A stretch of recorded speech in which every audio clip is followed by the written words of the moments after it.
Assalamu alaikum, the students of class 9th biology and computer group. You know that we have started chapter 8, that is the electrochemistry, and in our previous lecture we have studied different terminologies like electrolytes, non-electrolytes, electroplating, electrolysis, ampere, and coulomb, and many other. And we also studied the Faraday's first law of electrolysis, and this was also your home task. So please daily learn your home task, so it will help you to learn to understand the next topics of this chapter 8. Now do you remember what was the Faraday's first law of electrolysis? That is, according to this law, the amount of weight of substance deposited at its electrode is directly proportional to the quantity of current passed through it in time t second, right? Now today we will study the Faraday's second law of electrolysis. Again, this law was proposed by Michael Faraday in 1833. This law was proposed by Michael Faraday in 1833. Now what is its statement? That when different substances are connected in series, and when the same quantity of current is passed through these substances or electrolytes, so the amount or the weight of these substances deposited at their electrodes will be directly proportional to their equivalent mass. Do you understand this? When different electrolytes are taken, that is, we will take the different solutions, they are connected in series, and when the same quantity of current is passed, then the amount of weight of these electrolytes deposited at their electrodes will be directly proportional to their equivalent mass. Now, what is equivalent mass? You know, I have given you the definition in the previous lecture. Equivalent mass of an element is the atomic weight divided by the valency of element. Atomic mass of an element is the atomic weight of element divided by the valency of element. What is the valency? The electrons released or gained by an atom or element from its valence shell. Why atom do so? Because they want to get the stable electronic configuration of inert or noble gases. They want to get the stable electronic configuration, right? So what is the equivalent mass? Equivalent mass is the atomic mass of an element divided by the valency of that element. Now you clearly understand what is this law. That is, when different masses are connected in series and the same quantity of current is passed through these substances, which are actually the electrolytes, then their masses deposited at their electrodes will be directly proportional to their equivalent mass. Now consider, you will be able to understand with the help of this figure. That is, actually these are the electrolytic cells arranged in series. These three are the electrolytic cells connected in series. What are the electrolytic cells? Electrolytic cells are the container or the vessel in which the process of electrolysis takes place, right? In the first, this beaker or electrolytic cell, we will take AgNO3 solution. In the second, we will take copper sulfate solution, CuSO4. In the third, we will take AgNO3 solution, that is silver nitrate. In the third, we will take aluminium nitrate solution. In the first beaker, we will take silver nitrate solution. In the second one, we will take copper sulfate. In third, aluminium nitrate. Now, in their aqueous solution, these electrodes are dipped. That is anode, cathode, each containing anode, cathode, anode, cathode.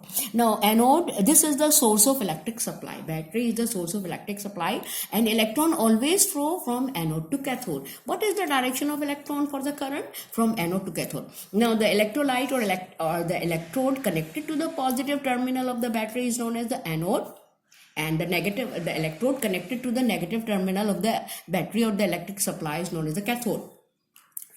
So each electrolytic cell consists of one anode, one cathode, anode, cathode, anode, cathode. Now, actually, what happens in the aqueous solution? These electrolytes, that is AgNO3, they will be ionized. So, what ions we will get from the silver nitrate? Ag plus NO3 minus. In this aqueous solution, copper sulfate solution, it has two types of ions. That is, it ionizes into positive and negative ion. Cu2 plus SO4 2 minus, Cu2 plus SO4 2 minus ion. What is the formula of aluminium nitrate? AlNO3 taken thrice. Why? Because the valency of aluminium is 3. So formula of aluminum nitrate is AlNO3 taken thrice. But again, because it is electrolyte, so in aqueous solution it will be present in the form of ions, that is Al3 plus and nitrate ions, and 3 nitrate ions we will get, right? When now you know that these are connected in series. This is connected to the positive terminal, then this the cathode of one electrolytic cell is connected with the anode of other, cathode of other electrolytic cell is connected to the anode of the third, and this last one is connected to the battery, and the flow of electron from anode to cathode. So in this way, this is known as the series circuit, right? And the same amount of current is passed, then the amount of these substances, that is the electrolytes, that is the silver, copper, and aluminium ion, naturally they will be collected at cathode because they are positive ions. They will move towards the, that is cations, they will move towards the cathode during the electrolysis. Now these will gain electron to become neutral. So their amount or the weight deposited will be directly proportional to their equivalent mass, right? So now again this explanation, consider 3 different electrolytes: AgNO3, copper sulfate solution, and aluminium nitrate solution connected in series, and if same quantity of current is passed, naturally they will be collected. I told you. Now the mass then the masses of Ag, Cu and Al deposited at their respective electrodes would be directly proportional to their equivalent mass. Now, according to the Faraday, if 96,500 coulomb of electric charge is passed through these electrolytes. According to Faraday, if 96,500 coulomb is passed of electric charge is passed through these electrolytes. And you know 1 Faraday is equals to 96,500 coulombs. 1 Faraday is equals to 96,500 coulomb. So it means if 1 Faraday electric charge is passed through these electrolytes, then their masses deposited would be equal to, now you know, their masses will be proportional to their equivalent mass. How would you calculate the equivalent mass of silver? You know the atomic weight of silver is 108. You should remember this. What is the atomic weight of silver? 108. And because its valency is 1, because it forms a 1 positive ion. So 108 divided by 1 is equals to 108 gram of Ag.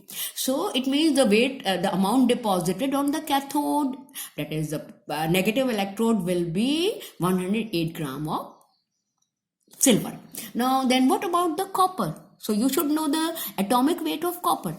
Atomic weight of copper calculated is 63.5 gram. Now you know the what is the valency of copper, because it is divalent. It forms the 2 positive ion, 2 plus, no? So that's why the atomic weight 63.5 divided by 2 is equals to 31.75 gram of copper. So what amount of copper will be deposited at cathode in the second electrolytic cell? 31.75 gram of copper. Now, calculate the equivalent mass of this aluminium. What is the atomic weight of aluminium? 27. You know what is the valency of aluminium? 3 plus or 3? Why? Because the atomic number of aluminium is 13. In K orbit there are 2 electrons, in L there are 8, in outermost shell there are 3 electrons. So it loses 3 electrons, and in this way it forms a 3 plus 9, and the valency is 3. So what will be the equivalent mass? Atomic weight divided by valency. 27 divided by 3, 3 nines are 27. So of all, which are their equivalent masses? Now you understand from this figure. Now you can easily understand when different electrolytes are connected in series and the same amount of current is passed. What amount of current we are passing? 96,500 coulomb. So their amount deposited is directly proportional to their equivalent mass. That is, for silver, 108 gram will be deposited. For copper sulfate, copper will be deposited. What amount was there? 63.5 gram. And for aluminium, what amount will be deposited? It will be 9 grams. Now you clearly understand once again what is the Faraday's second law of electrolysis. When the different electrolytes are connected in series and the same amount of current is passed, then the quantity or the amount of these electrolytes deposited at their electrodes is directly proportional to their equivalent mass. And what is the formula of equivalent mass? Equivalent mass is equals to atomic weight of an element divided by valency of that element, right? Equivalent mass is equals to atomic mass of an element divided by valency of the element. Now there is another topic, second, it is the electroplating of nickel. Nickel is a metal and it is better than iron because it is not easily corroded. Corroded you means rusted, it cannot be easily rusted. Now electroplating. What is first of all electroplating? It is a process in which one metal is coated on the other metal by the process of electrolysis. And you know now clearly what is the process of electrolysis. It is a process in which the movement of ion takes place towards the respective electrodes to undergo chemical change under the influence of applied electric current. Right? So the electroplating is the process in which the one metal is coated on the other by the process of electrolysis.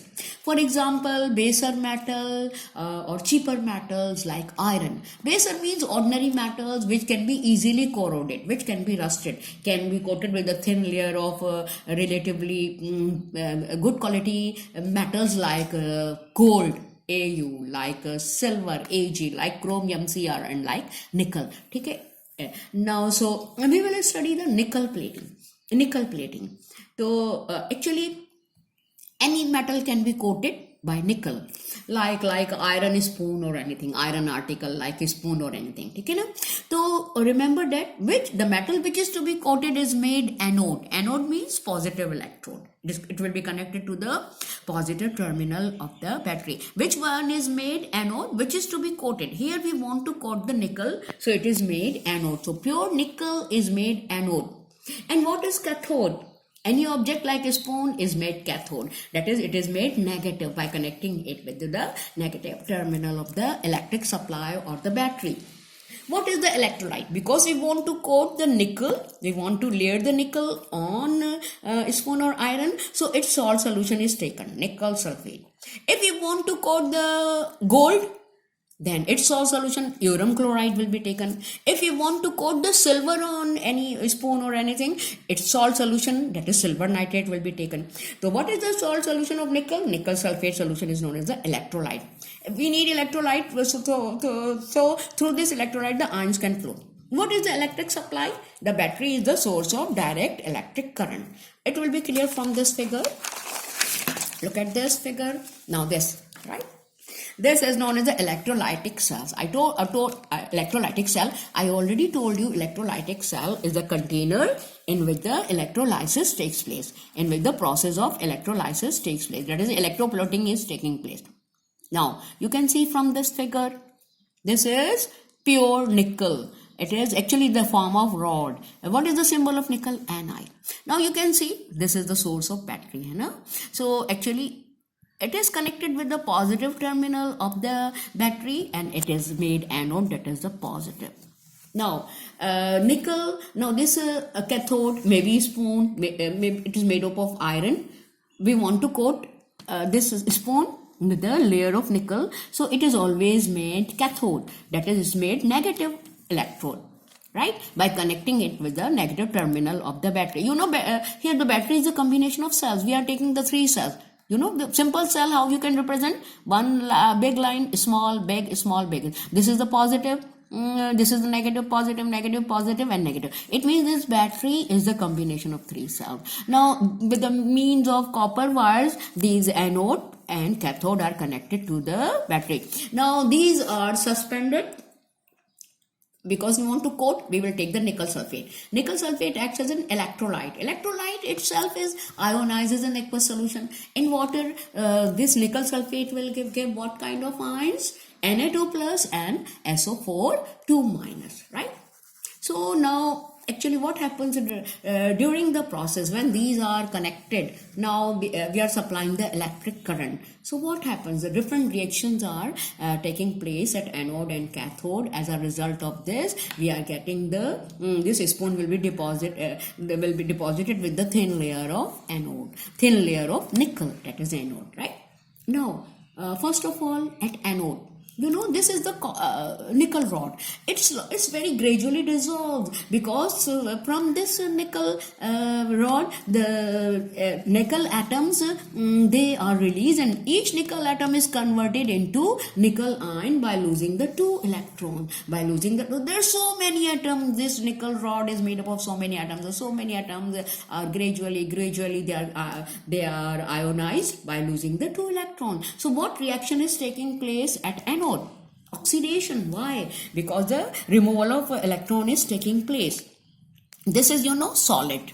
But when it is converted into ions, these ions come in the aqueous solution in the form of nickel ions. So what reaction is taking place at anode? That is each time, or there so many nickel atoms are converted into nickel ions, and we will get the electron. So what process is taking place at anode? This process is known as the oxidation. What is the oxidation? Is a process in which the removal of electron takes place from a substance. Electron are removed, and whenever the any substance removes releases the electron, it forms a positive ion. Now you know, this cathode is the negative electrode. So naturally these positive Ni2 plus ions will be attracted towards the cathode, right? That is the spoon. So these nickel ions, you know, common name is positive ions are also known as the cation. Why the cations are positive ions are known as the cation? Because they, during the process of electrolysis, they travel towards the cathode, because they are attracted towards the cathode. Cathode is negatively charged. Now you know, the electrons are also released. What is the function of this battery? It pushes these electrons from anode to cathode.